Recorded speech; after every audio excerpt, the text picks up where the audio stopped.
اما تو تکلیفی که وای جان پیشتر گفتند که یک ویروس آمده کلگی را گرفته، یک سلفه بسیار خراب و سینه دردی. از او خاطر ما بازم به می حالت آمدم گفتم یک چند کلمه بسیار خلاص ما میگم و ما خودم به صفت یک هنرمند بسیار خرد افغانستان ما افتخار میکنم به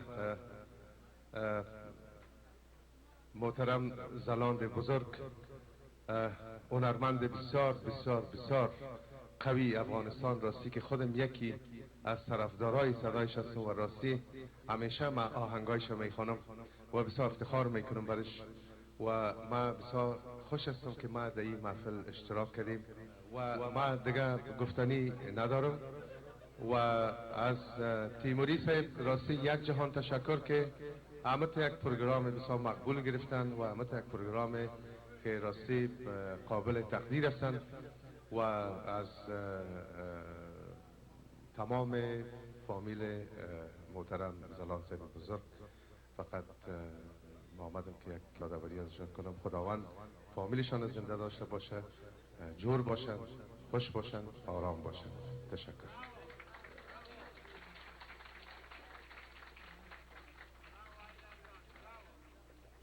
هنرمندان بی نهایت گران قدر، به اجازه خواهر بزرگ ما، مادر موسیقی افغانستان، خانم سارا، خانم پدر موسیقی افغانستان استاد زلان، خوب سه یک کف میزنیم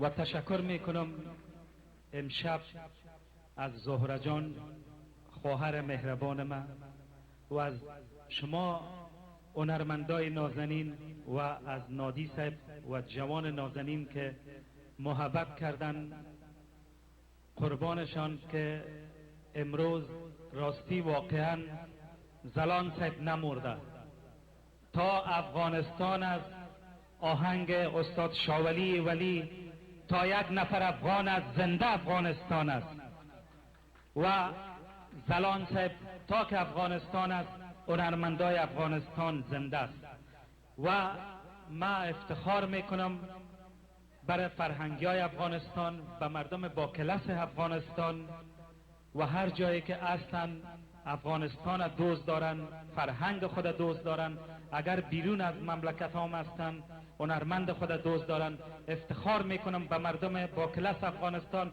و افتخار میکنم امروز به خانواده استاد زلان، به پسران بزرگوار استاد زلان که راستی واقعا بنازم استاد فرید وحید و شهلای نازنینه و سویلای نازنینه که نام پدر مهربان خدا اینا روشن ساختند و بنازم او اولاده که نام پدر از زنده می سازه.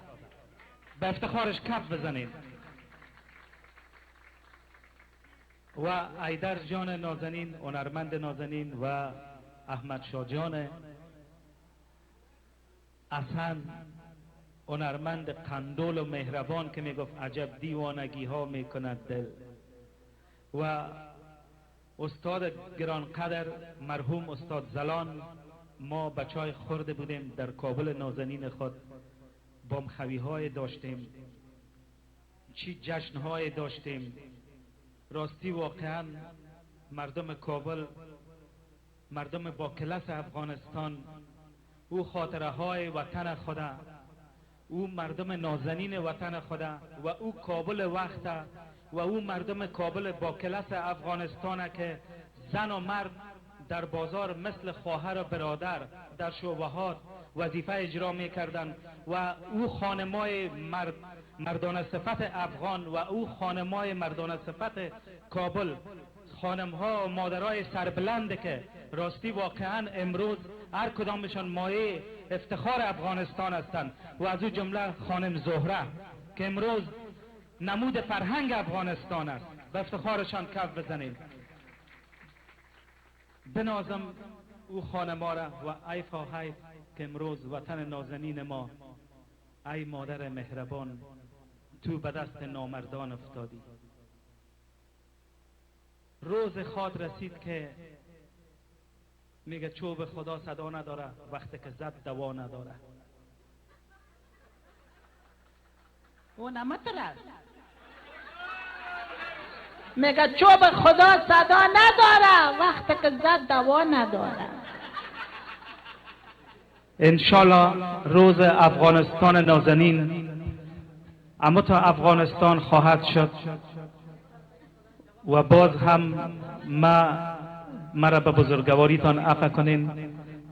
ما به خود این جرأت ندارم راستی واقعا که پیش روی شما بزرگوارا صحبت کنم صحبت خدا، چون امشب همیشه انسانهای خوشبخت، انسانهای خدا بخشیده کسی است که حتی در مردش خاطراتش یاد میشه و مردم لبخند میکنه.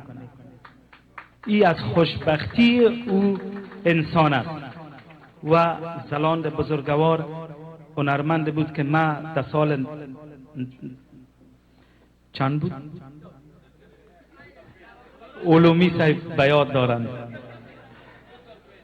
که پدر بزرگوار ما زلان مرا به سندیاگو دید، چشمای ما ماچ کرد، گفت شکر بچیم که تو زنده هستی و تو را ما لایف زنده میبینم و من دستایش بوسیدم و من آرزو داشتم که یک روز استاد گرانقدر از نزدیک ببینم که خداوند پاک مرا به او آرزوهایم رساند و برای ما همیش زنده است. همیش که دعا میکنیم به نماز، همیش میگه با هر گروه آشنا باش، با خدا باش. مردم افغانستان کلش با خداست، کلش مهربان است و همیش هنرمندای ما برای ما گران است. و یک جوک کوتاه میگم، البته چون شب خداوند پاک غم دور داشته باشه، اگر به اجازه و جان به اجازه سهیلای نازنین میگن که مادر کلان نواسه خود صدا کرد که همیش میگفت که صدایش میکرد که فقیر فقیر فقیر بیا بر پدرت نالم، بیا تاشو از بون که بامبارا کون کردی، بیا الهی از خدا خواستم، بیا خمیره ببر، بیا خمیره ببر که ترش کرد، بیا نمیدارم زور داری گلی پرا نمیدیدم، الهی گلی پرا نسرت سبیل بانه، بیا خمیره ببر. خب بیچاره مادر کلان نواسه به گفتش نکد، مادر کلان خیست خودش خمیر برد و در اون لب سرک خانه نانوایی بود و تکری در دستش در می بین سرک استاده که ترافیک دیش پلاک میکنه که او نه برو، او نه برو. چی میگی دمشه در این سرک رخت میکنی؟ چی پترکایی کردم؟ چی میگی نمشنوه گوشم؟ برو در این سرک استادی اینا موتر تیر میشه لیشت میکنه، برو. چی میگی؟ او نه برو که سهش پلاخ کردم، 3-4 پلاخ کردم، برو که موتر میزنه لیشت میکنه. بچم جوان که بودم به یکش پلاخ میرم.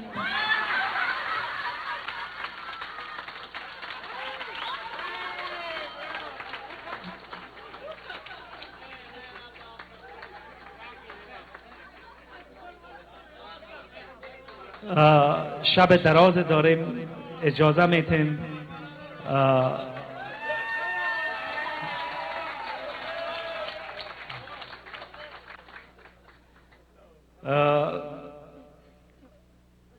استادای بزرگ موسیقی بود. این قصه واقعیت است. یکی از هنرمندا بود، یکی از هنرمندایی که طبله می نوازند. این امرای خود به پروگرام برد. وقتی که در پروگرام برد آهنگ شروع کرد، برای من دادره بنواز. دادره یک بول طبله است، یک تال طبله است. برای من دادره بنواز. این تبلا را در پیش روی خود ماند، که برش نواخت، یک تال دیگر نواخت. گفت ما برات میگیم دادره بنواز. او تو چی می نوازی؟ گفت اینمی دادره. گفت ای دادره؟ گفت دادره را که یاد نداشت؟ ای بد کردی که تو مگه آمدی؟ گفت من که دادره را یاد می داشتم که تو نمی آمدم. یک جوک هنری بود و آل بزرگای دیگه هم اینجا تشریف دارن، هنرمندای نازنین مهربان ما.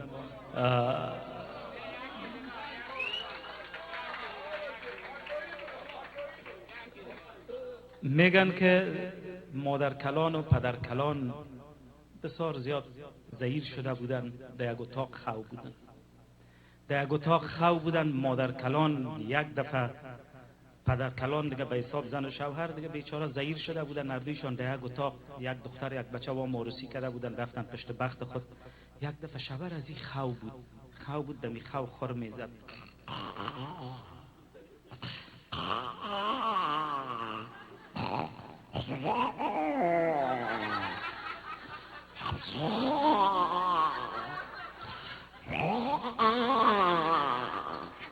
یک دفعه خانمش دمو 3 بجه شب خیز کرد، دمی بغل گوش، در بین گوشش پف کرد.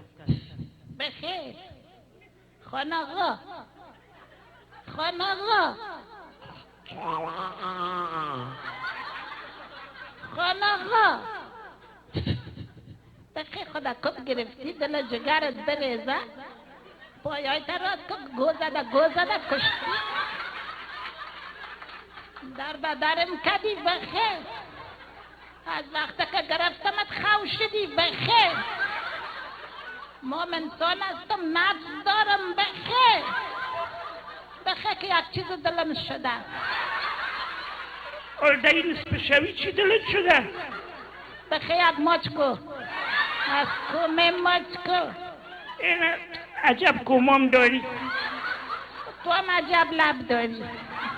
ماچ کو از گردنم ماچ کو. این از ماچ کو از گردن کم پایان ماچ کو. خان آقا خیز دویده طرف تشناب رفت. تشناب چی میکنی؟ گوش که دندونای ما بیاره.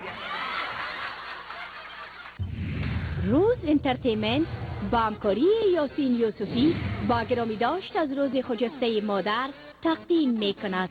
بیایید این روز مقدس را در کنار ستاره های شناخته شده تجلیل نمایید. این مردکه و نامت افغانستان خدا می شوید. هنرمند محبوب تئاتر زلمه یارا آقای تیموری دلی دربار. یک چیز براتون میگم که ما جای افتخار که خدا بیامرز استاد محترم جلیل زلان که آخرین مصاحبه که ما داشتم امرایشان جای افتخار است برای من.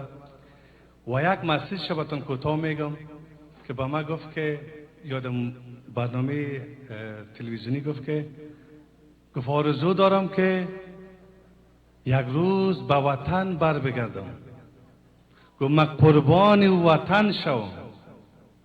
ببینید وقتی که میگه من قربان وطن شوم، من آرزو دارم روزی که به وطن بر بگردم. من دموجم اشکم ریخت، من دردش احساس کردم. امیالم دارم خود نگاه میکنم منتها رویش شاد میخوایم. راستی که استاد بزرگ بود. یک چیز جالب دیگه که بسیار کوتاه باشه، من ارمونیش با خود از خانهشان به تلویزیون پیام افغان، ببخشید پیام افغان نبود، امید ایران بود که وقت تلویزیون افغانی نبود. مرا گفت که بچه گفت سر ما زور شدی. ما گفتم استاد گل ما افتخار هستی.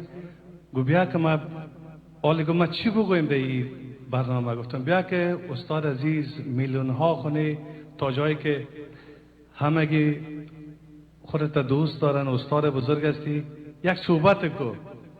گفت بریم. بار از یک مصاحبه یا بود، باز هارمونیا را گرفت. وقتی که خان ما دوج دیدم که ما هم هنرمندا که ساوند سیستم کاملا ما گپ میزنم، استاد تنها با هارمونیش آوازی که کشید به اون سن سالی که بود، باور کنید که ما اونجا یک دفعه تکان خوردم. که واو راستی که استاد است، آواز پخته داره. به افتخار بر روی استاد که شاد باشه صاحب کف بزنین و به افتخار از که